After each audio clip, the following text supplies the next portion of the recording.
ಪಾಖಂಡ ಅನ್ನೋ ಶಬ್ದದ ಅರ್ಥವನ್ನು ಇವತ್ತು ನೋಡೋಣ. ಕೋಶಗಳಲ್ಲಿ ಮತ್ತು ಭಾಗವತದಲ್ಲಿ ಇದಕ್ಕೊಂದು ಪ್ರತ್ಯೇಕವಾದ ಅರ್ಥವೇ ನಮಗೆ ಕಾಣಿಸ್ತದೆ. ಭಾಗವತದಲ್ಲಿ 4ನೇ ಸ್ಕಂದದಲ್ಲಿ 19ನೇ ಅಧ್ಯಾಯದಲ್ಲಿ ಇವತ್ತಿನ ಪ್ರವಚನದಲ್ಲಿ ಅದನ್ನು ಹೇಳಿದ್ದೆ, ಅದರ ಕಳೆದ ದಿವಸ ಹೇಳಿದ್ದೆ.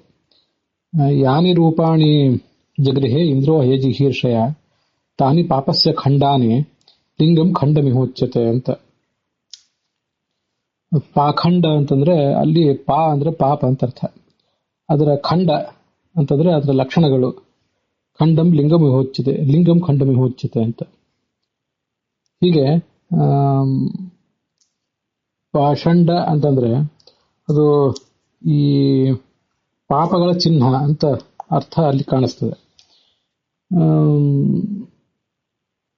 ಭಾಗವತದ ಈ ಶ್ಲೋಕವನ್ನ ಲಕ್ಷಾಲಂಕಾರದಲ್ಲಿ ತಗೊಂಡಿರೋ ಪ್ರಕಾರ ಷಂಡಂ ಲಿಂಗಮಿಹೋಚ್ಯತೆ ಅಂತ. ಆದರೆ ಅಯೋಧನ ಪುರಾಣಿಕರು, ಶೇಷಗಿರಿಯಾಚಾರ್ಯರು ಇವರ ಪಾಠಕ್ಕನುಸಾರವಾಗಿ ಲಿಂಗಂ ಖಂಡಮಿಹೋಚ್ಯತೆ ಅಂತ, ಪಾಖಂಡ ಅಂತಲೇ ಶಬ್ದ. ಉತ್ತರ ಭಾರತದ ಗೀತಾ ಪ್ರೆಸ್ಸಿನ ಪಾಠದಲ್ಲೂ ಕೂಡ ಖಂಡಮಿಹೋಚ್ಯತೆ ಅಂತಾನೆ, ಖಂಡ ಅಂತಾನೆ ಇದೆ.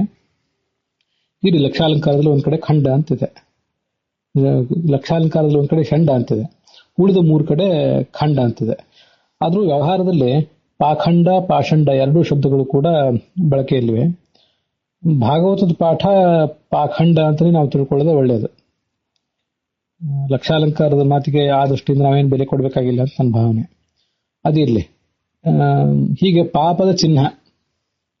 ಅವರು ಅವೈದಿಕ ಮತವನ್ನು ಅನುಸರಿಸುವವರು ಭಿನ್ನ ಭಿನ್ನ ವೇಷಗಳನ್ನು ಧಾರಣೆ ಮಾಡಿರ್ತಾರೆ, ಅವೆಲ್ಲ ಪಾಪದ ಚಿಹ್ನ ಅಂತ ಹೀಗೆ ಅದು ಭಾಗವತದ ಅಭಿಪ್ರಾಯ ಆಗಿದೆ. ಇನ್ನು ಶಬ್ದ ಕಲ್ಪದ್ರುಮ ಮತ್ತೆ ಅಮರಕೋಶ ಇತ್ಯಾದಿ ಕಡೆಗಳಲ್ಲೆಲ್ಲ ಪಾಷಂಡ ಅಂದ್ರೆ ಪಾಪಂ ಸನೋತಿ ಇತಿ ಪಾಷಂಡ ಅಂತ. ಪಾಪಂ ಅಂದ್ರೆ ಪಾಪವನ್ನು ಸನೋತಿ ಕೊಡುತ್ತಾನೆ ಅಂತ. ಹೇಗೆ ಕೊಡ್ತಾನೆ ಅಂದ್ರೆ ಅವನ ದರ್ಶನ ಮಾಡಿದ್ರೆ, ಅವನನ್ನು ನೋಡಿದ್ರೆ, ಅವೈದಿಕನಾದ ಆ ವ್ಯಕ್ತಿಯನ್ನು ನೋಡಿದ್ರೆ, ಅವನು ಸಹವಾಸ ಮಾಡಿದ್ರೆ ಪಾಪವನ್ನು ಕೊಡ್ತಾನೆ. ಅದು ಷಣು ದಾನೆ ಅಂತ ಹೀಗೇನೋ ಧಾತು. ಆ ಧಾತುವಿಗೆ ದ ಪ್ರತ್ಯಯ ಬಂದು ಹುಟ್ಟಿರುವಂತಹ ಒಂದು ರೂಪ ಇದು ಪಾಷಂಡ ಅಂತ. ಮತ್ತೊಂದು ಅರ್ಥವನ್ನ ವಾಚಸ್ಪತ್ಯ ಮೊದಲಾದ ಕಡೆಗಳೆಲ್ಲ ಹೇಳಿದ್ದಾರೆ. ಇದು ಈ ಅರ್ಥನೂ ತುಂಬಾ ಚೆನ್ನಾಗಿದೆ. ಪಾಷಂಡ ಅಂತನೋರ್ಲಿ ಅಥವಾ ಪಾಖಂಡ ಅನ್ನೋರ್ಲಿ, ಪಾ ಅಂದ್ರೆ ವೇದ ಅಂತ ಅರ್ಥ. ಯಾಕೆಂದ್ರೆ ಪಾತೀತಿ ಪಾಹ, ಪಾತೀತಿ ಪಾ ಕ್ವಿಪ್ ಪ್ರತ್ಯಯ ಬಂದಿರೋದು. ಪಾ ಧಾತುವಿಗೆ ಕ್ವಿಪ್ ಪ್ರತ್ಯಯ. ಪಾ ನಮ್ಮನ್ನು ರಕ್ಷಿಸ್ತದೆ, ಎಲ್ಲ ರೀತಿಯಿಂದಲೂ ನಮ್ಮನ್ನು ರಕ್ಷಿಸುವುದರಿಂದ ಪಾ ಅಂದ್ರೆ ವೇದ. ಆ ವೇದ ಧರ್ಮವನ್ನ ಷಂಡಯತಿ ಅಂದ್ರೆ ಖಂಡಿಸುತ್ತಾನೆ, ಅಥವಾ ಖಂಡಯತಿ ಅದನ್ನು ನಿರಾಕರಿಸ್ತಾನೆ. ಆ ವೈದಿಕ ಸಂಸ್ಕೃತಿಯನ್ನ, ವೈದಿಕ ತತ್ವಜ್ಞಾನವನ್ನು ನಿರಾಕರಿಸುವವನು ಒಟ್ಟು ಅವೈದಿಕ ಅಂತ ಹೀಗೆ ಅದರ ತಾತ್ಪರ್ಯ ಆಗ್ತದೆ. ಅದಕ್ಕೊಂದು ಶ್ಲೋಕವೂ ಕೂಡ ವ್ಯಾಖ್ಯಾನಗಳಲ್ಲಿ ಕಾಣಿಸ್ತದೆ. ಪಾಲನಾಚ್ಯ ತ್ರಯೀ ಧರ್ಮ ಪಾಶಬ್ದೇನ ನಿಗದ್ಯತೆ. ನಮ್ಮನ್ನು ರಕ್ಷಿಸುವುದರಿಂದ ವೇದ ಧರ್ಮವನ್ನ ಪಾ ಅನ್ನೋ ಶಬ್ದದಿಂದ ಹೇಳ್ತಾರೆ. ತಮ್ ಷಂಡಯಂತಿ ಅಥವಾ ತಮ್ ಖಂಡಯಂತಿ ತೇ ತಸ್ಮಾತ್ ಪಾಷಂಡಾಸ್ತೇನ ಹೇತುನಾ ನಾನಾ ವೃತಧರಾಹ ನಾನಾ ವೇಷಾಹ ಪಾಷಂಡಿನೋ ಮತಾಹ ಅಂತ. ವೇದ ವಿರುದ್ಧಾಚರಣವಾನ್ ಸರ್ವವರ್ಣ ಚಿಹ್ನಧಾರಿ ಅಂತ ಹೀಗೆಲ್ಲ ಅದಕ್ಕೆ ಒಂದು ಅರ್ಥ ಕಾಣಿಸ್ತದೆ.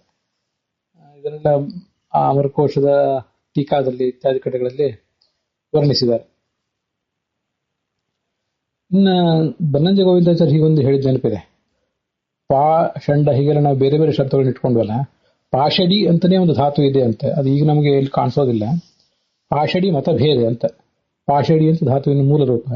ಅದಕ್ಕೆ ಮತಭೇದ ಅಂದ್ರೆ ವೈದಿಕ ಧರ್ಮಕ್ಕಿಂತ ಭಿನ್ನವಾಗಿ ಆಲೋಚಿಸುವುದು, ಹಾಗೆ ವರ್ತಿಸುವುದು ಅಂತ ಹೀಗೆ ಕಾಣಿಸ್ತದೆ. ಹಾಗೆ ಪಾಷಂಡತೀತಿ ಪಾಷಂಡ, ಯಾರು ವೈದಿಕ ಧರ್ಮಕ್ಕೆ ವಿಭಿನ್ನವಾಗಿ ಆಲೋಚಿಸ್ತಾನೆ ಮತ್ತು ವರ್ತಿಸ್ತಾನೆ, ಅದಕ್ಕೆ ವಿರುದ್ಧವಾದ ಜೀವನ ನಡೆಸ್ತಾನೆ, ಅವನು ಪಾಷಂಡ.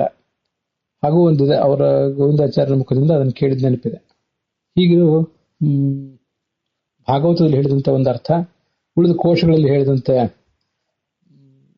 ಭಾಗವತದಲ್ಲಿ ಹೇಳಿದಂತೆ ಪಾಪಸ್ಯ ಖಂಡಾನಿ ಯಸ್ಯ ಸಹ ಪಾಖಂಡ, ಮತ್ತೆ ಕೋಶದಲ್ಲಿರುವಂತೆ ಪಾಪಂ ಸನೋತಿ ಅಥವಾ ದದಾತಿ ಇತಿ ಪಾಷಂಡ, ಪಾಪವನ್ನು ಕೊಡುವಂಥವನು. ಇನ್ನೊಂದರ್ಥ ಪಾ ಅಂದ್ರೆ ವೇದ, ಆ ವೇದ ಧರ್ಮಂ ಖಂಡಯತೆ ಅಥವಾ ಷಂಡಯತಿ ಇತಿ ಪಾಷಂಡ. ಅಥವಾ ಪಾಖಂಡ, ಇದು ಮೂರನೇದ್ದು. ಇನ್ನು ಪಾಷಂಡತಿ ಇತಿ ಪಾಷಂಡ, ಪಾಷಂಡತಿ ಅಂತ ಕ್ರಿಯಾಪದನೇ ಪ್ರಯೋಗ ಮಾಡಿದ್ರೆ ಅದೊಂದು ಪಾಷಂಡ. 4 ಥರದ ಅರ್ಥಗಳು ಈ ಪಾಷಂಡ ಶಬ್ದಕ್ಕೆ ಆಗಬಹುದು. ಪಾಷಂಡ ಅಥವಾ ಪಾಖಂಡ ಅಂತ ಕಾಣಿಸ್ತದೆ. ಇದ್ರ ಬಗ್ಗೆ ನಾವು ಗಮನ ಹರಿಸಬೇಕು.